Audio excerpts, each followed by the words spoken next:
And Spartz doesn't really need to do anything here except continue to announce combat. Most likely Gray is simply tapping something.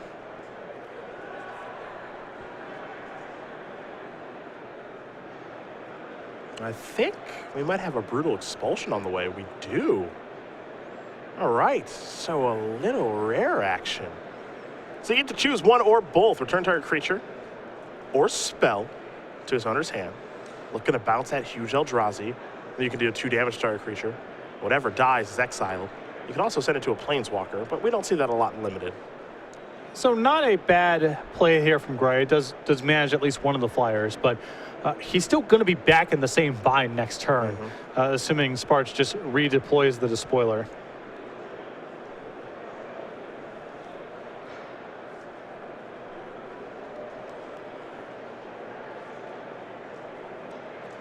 Here's an attack for just 1 in the air with the Mist Intruder.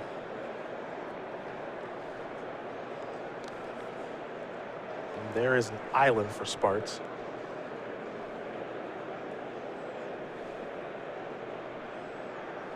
And the Despoiler is back. And it's going to process a couple of cards. Very easy to make that thing a 9/9, I think. 2 cards is not trivial. It is some work, but the reward is well worth it, and the floor on the card is still reasonably high. I think if it was a 4/4 for 6, let's say, and came into play with 5 counters, you'd have to question putting it in your deck if you only had a little bit of ingesting action going on. Okay. But as a 6-mana 5/5, it's a safe play, and if you happen to be processing it, it becomes quite good.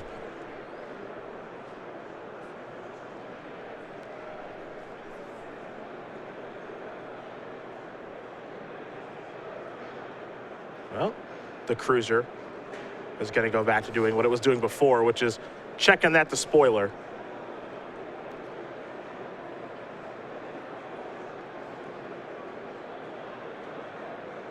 Might just be a boring little attack from 1 in the air again. Yeah, I mean, these chip shots are working. Yeah. And Gray's got 3 mana tied up every single turn, tapping the Despoiler, has been missing land drops. So, you know, you can see Spartz here double checking just to see if there's any way to apply more pressure there. It's too early for her to be attacking with the 1/1s on the ground. Well, the Dominator drone does help. Yes. Now, next turn, she's likely to be in a position to attack for lethal regardless, and Gray's just picking it up. Well, Gaby Spartz is going to win. Game number 2 here over Jeremy Gray. That means game number 3 about to be underway between the blue-black deck and the Grixis deck. You can see Spartz was confirming, you know, it was looking like she was getting closer and closer to be able to attack with everything. But all the turns where she held back and only sent in the Mist Intruder, I think, was correct. It was a little early to tender an alpha strike there, but the Dominator drone makes it very easy. Well, now we get to actually get a better look at these deck lists. So let's take a look at Gaby Spartz's deck. She's blue-black here. There's an Anticipate, an Eldrazi Sky Spawner that we saw. A big uncommon here in Hallmer Tidecaller. Yes. A lot of people like that card in this format. 2 Mist Intruders, an Oracle of Dust, Runation Guide, Spell Shrivel, Tide Drifter, Tightening Coils, and a Wavewing Elemental. Black cards, we got a Bone Splinters, a Demon's Grasp, a Dominator Drone. We just saw that help to win that game. Grave Birthing, Gul'Dross Overseer, that is a rare. Cluster Healer we saw, along with Myers Malice, very popular card this weekend. Sludge Crawler, Smothering Abomination.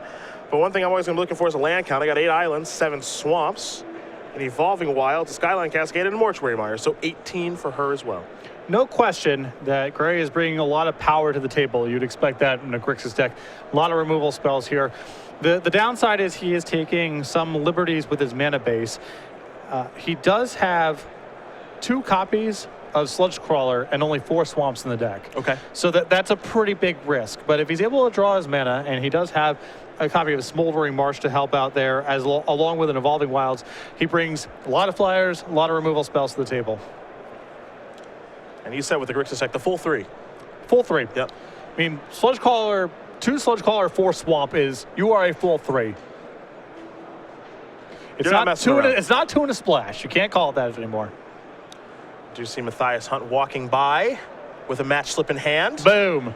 Our commentary partner out in the field of battle. I don't know if I've ever gotten to call one of Matthias's matches. I've called a couple of yours, but I don't know if I have. I think if memory serves, I've gotten to call 1 Matthias match. He was absolutely annihilated while playing High Tide. Okay. Which, unfortunately for that deck, appears to be the case. Yeah. Cue up Social Distortion story of my life. Try as you may. Yeah. High Tide, not the best place to be in Legacy. There's a point where now current Magic R&D editor Tim Eaton was living in my house, and we played a lot of Magic Online naturally, and we had, whenever we would, we would be playing Magic Online, and in one of the background windows, we would have Soldier Distortion Story of My Life ready to go in case one of us mulliganed to 5. Well, it's important to have theme songs. Right. And it's funny that you bring up Tim Eaton, because as I was driving back from PTQ with him, where I lost in the finals, he, as soon as we got in the car, had Green Day Boulevard of Broken Dreams queued up and just ready to go to try to put me in a better mood. There is Swamp plus Sludge Crawler. See, you only need 4 swamps, Patrick. Yep, Mountain, and I believe an Island already in hand. Yep. It's just how you drew it up. In Ohio, we call that the Rodman draw. The Rodman draw? Yeah, it's for a local player who always would play 4 or 5 color decks, a lot of basics, non-basic fixing, and always had it. Listen, if I play 5 of each basic land, on turn 3 I should have 1 of each of them in play. Yeah. That's math. Yeah, that's just general math. If you don't understand this, I can't help you. Mountain number 2, here come the beatdowns. Kozilek Sentinel was the turn 2 play.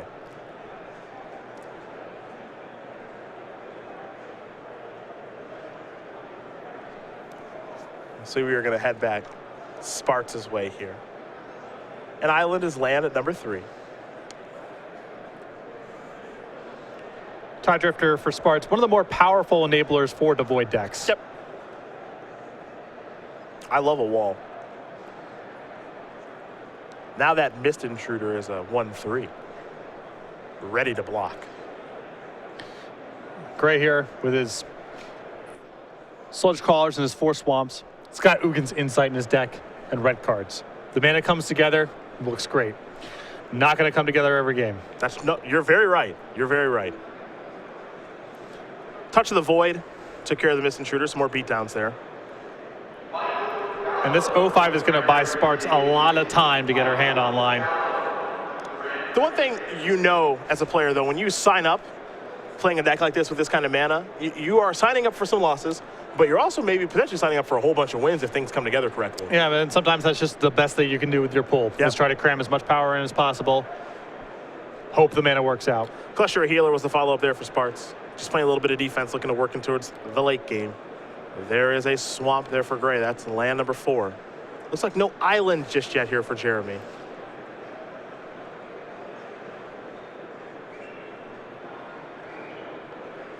But here come the beatdowns nonetheless. I'm a Sludge Crawler guy. I'm a big fan. I am too. It's basically Figure of Destiny. I really like this block here from Spartz. Just show me something. Yep. I think that a lot of people there are going to default to allowing the 1/4 to come through and connect. But I like Spartz saying, you got to have a trick here. Let's see it. Here's Myers Malice. Spartz is going to have to discard 2 cards. Looks like she has selected Island and Tightening Coils are the ones that are going to go.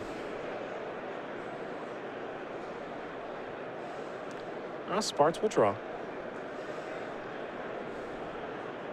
I did like that block a lot last turn. And just working towards playing a longer game, as you mentioned. Show me something if you got it. Yep. Just going to pass the turn back. Heading Jeremy Gray's way.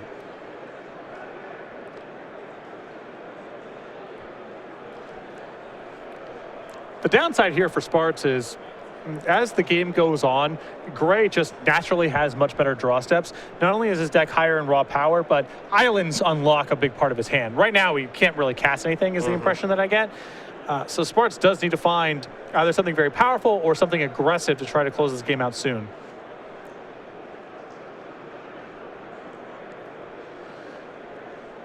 Spartz will draw. Weird game thus far. We got one player that's got mana issues, and for Gaby, not sure what she's missing right now, if anything. Might be flooding out a little bit, though. For Jeremy Gray, just looking for some blue mana. Looks like Spartz discarded 2 cards to the Myers Malice earlier. So, very land-heavy draw thus far. Yep. It was a Tightening Coils and an Island that were discarded there. Looking for some sort of Eldrazi, I imagine. Some way to bust things open. Jeremy Gray tapping all 5 mana. Wonder what this is going to yield.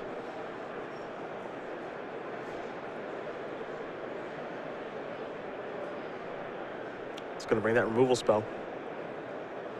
It is Demon's Grasp. -5, -5. To get that annoying blocker off the battlefield. That Tide Drifter. Looks like Mortuary Mire may have been the draw. Getting back a Tide Drifter feels a little mopey right now. I'm not in love. It's not bad on the surface of it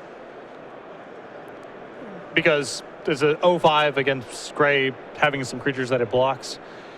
But I think Spartz really needs some high impact draws at this point. Well, the Mire comes in. Now, one thing about the Mire is you may. You don't have to. Yep. And again, But I she did elect understand. I understand Spartz's reasoning here. This card's just kind of powerful in a general sense. Plus, I get a very good blocker into play when I'm facing a little bit of pressure. Depends what the follow-ups are. I think that if her hand is just a bunch of lands, she cannot afford to do that. But if she's got some instants in her hand, if she can play to the board right now, getting back the Tide Drifter seems fine.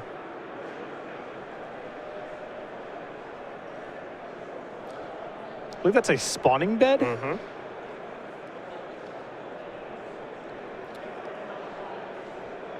I mean, Gray has gone for broke with the mana. Yeah. He is pushing it as far as it can possibly go. Yep. And sealed, you can do one of two things, right? Consistency or power. The best pulls can do both. That's very true. You're often choosing between one or the other. It is very clear that Jeremy Gray has chosen the power approach and is hoping it works out. Sludge Crawler is going to pump up the jam. And I guess the decision with the Mire was irrelevant anyway, as Gray just went ahead and ingested it regardless with the Sludge Crawler. Spartz has got to be pretty happy there that Gray drew land number 6 there, and all he could do was dump mana into a Sludge Crawler with his turn. I'd be thrilled, but I'd also be scared of the prospect of what's in my opponent's hand. Yeah. If he ever draws an island, what is he going to unleash? In the meantime, Wavewing Elemental going to come down here for Gaby. That's a 3/4 flyer. You play a land, gets +2/+2, becomes a 5/6 flyer. Well, there is hope if you're in Spartz's position. Gray's hand is just a bunch of blue cards, although now with Evolving Wilds off the top, that's a risky scenario. Mm-hmm. So it's like the island is on delay. Suspend, if you will. I'm sure Gray will take it. Yeah.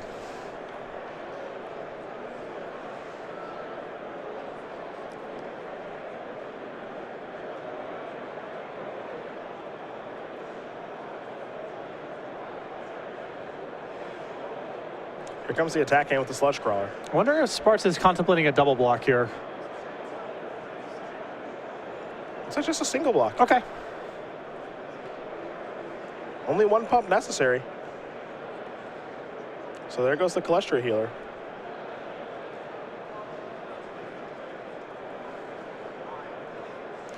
And Gray leaving no doubt about what he plans to do with the Evolving Wilds. Yeah, I'm just going to go get this now. Now, there is a little bit of a risk there. Could die to something like Grip of Desolation. Yes. No, that's a real thing. Yeah. I mean, Spartz would be able to get it regardless because he would either be fetching now or doing so at the end of the turn, but no way to avoid it. Spartz has Grip of Desolation. It's just bad news for Gray regardless.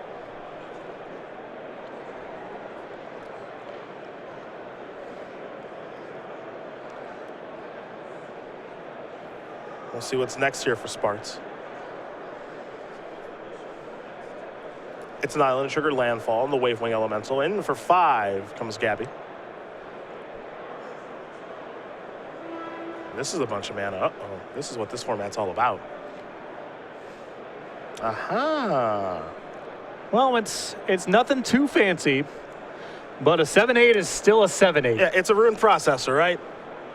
It's not gaining any life. It's not doing anything too crazy, but you said it. A 7/8 is a 7/8.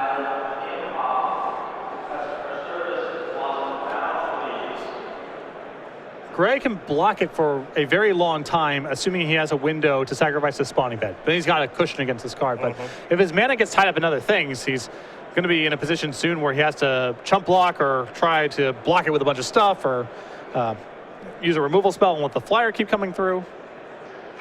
Transgress the Mind. Wondering what the heck's going on over there. Oh, Ghoul-Draw's Overseer is one. And I believe Demon's Grasp is the other. Yeah. So actually some power left behind. Yeah. Maybe Spartz treading a little bit carefully, wondering what's going on over on Gray's side of the battlefield, not deploying these cards just yet. Though, for what it's worth, that Demon's Grasp hasn't really had anything to kill. Yeah, I mean, there's nothing on Gray's side that warrants a removal spell. I also prefer just trying to set up a sequence where you're playing Overseer and a land and attacking for a lot in the same turn. It's more mana efficient this way. There's the Oracle of Dust. 7/8 doesn't look bad also. Yep. 7's a lot. I'm pretty happy right now from Spartz. Game's tight. There's a lot of ways for this to go wrong right now, and Spartz might be in a position where she has to leave back the rune processor and try to block what's coming back from Gray's side of the table. But if Gray doesn't have removal spells, then he's just very vulnerable to flyers. Can't block him on the table.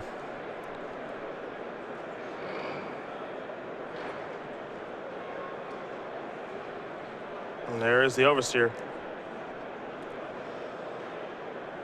Back to Jeremy Gray, we are going to go.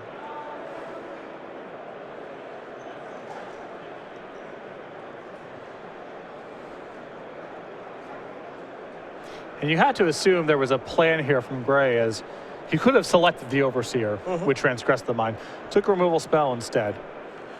Well, by doing that, you're saying a couple things, right? You're saying, I'm not worried about this Ghoul-Draw Overseer. Yep. Maybe I have answers to the big things that are on the battlefield.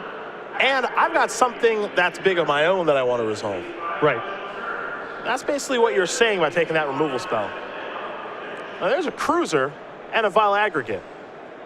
An Aggregate's actually pretty large here. Well, I think that Spartz wins the game here. A land might be lethal.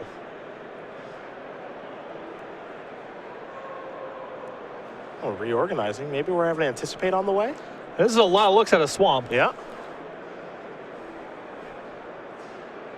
Now, keep in mind, with Ghoul-Draw's Overseer, when you play a swamp, the bonus is even better. Yeah. Those creatures will get +2/+0, and there are flyers out there. So is there a swamp from the Anticipate? I'm a little surprised to see this follow-up from Gray. When he took the Demon's Grasp, I was anticipating a sweeper, a large flyer of his own, something to answer the board. But he doesn't necessarily, I don't believe he has lethal coming back on the way back through the rune processor. Nor does he have an answer to either flyer.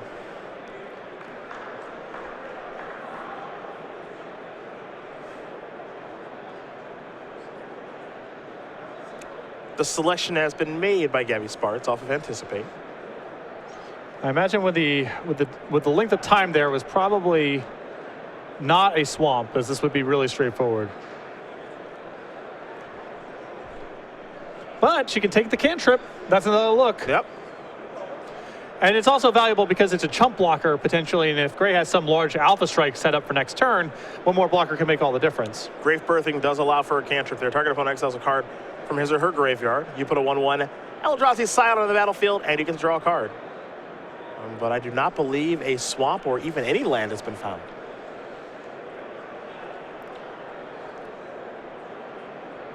So Wavewing Elemental is just a small one at a 3/4.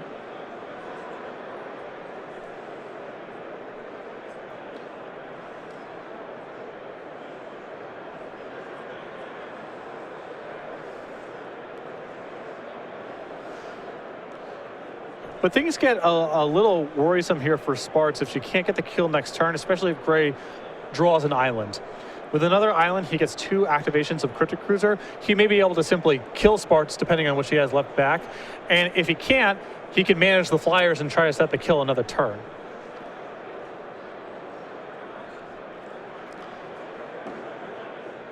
Oh, Wavewing did come across. And now, Bone Splinters. Oh, this is a really nice turn here from Spartz. Might want to take down the Cruiser. Probably. The Cruiser did cause some headaches in the previous game. That's one of the few ways that Jeremy Gray can stop the flyers that Gaby has. A lot to consider here, though. You never know what could happen on the way back. Yep. But I like managing it this way. All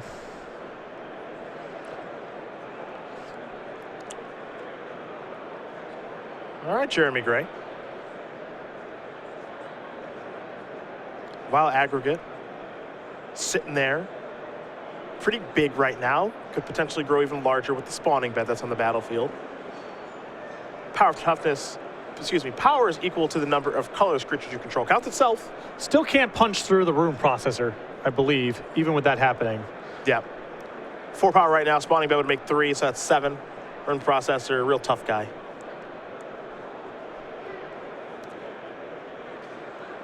I agree. A lot of keywords going on there. Devoid, trample, ingest, powers a star. Yeah. A lot to consider. Yeah. A lot of ins, a lot of outs. Indeed.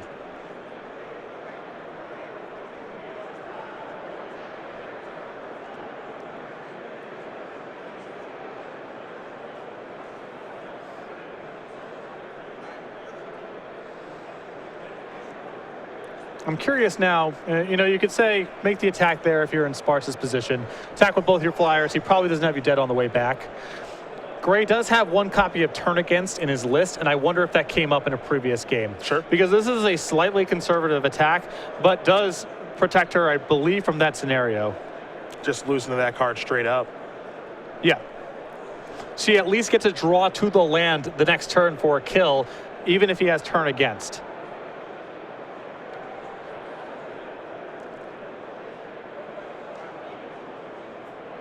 Just going to pass the turn. Spartz will draw.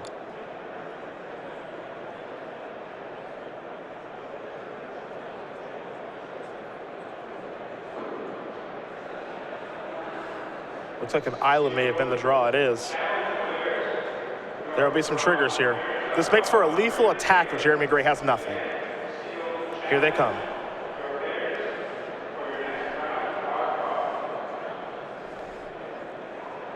Grip of Desolation. Oh, my. Oh, wow, nice. Yeah, now there is a counter spell there to counter the Grip of Desolation, and that is going to do it. Gaby Spartz is going to win this match over Jeremy Gray. 2-1. Spartz with the blue-black deck takes down Grixis, and she starts things off at 3-0. Yeah, great.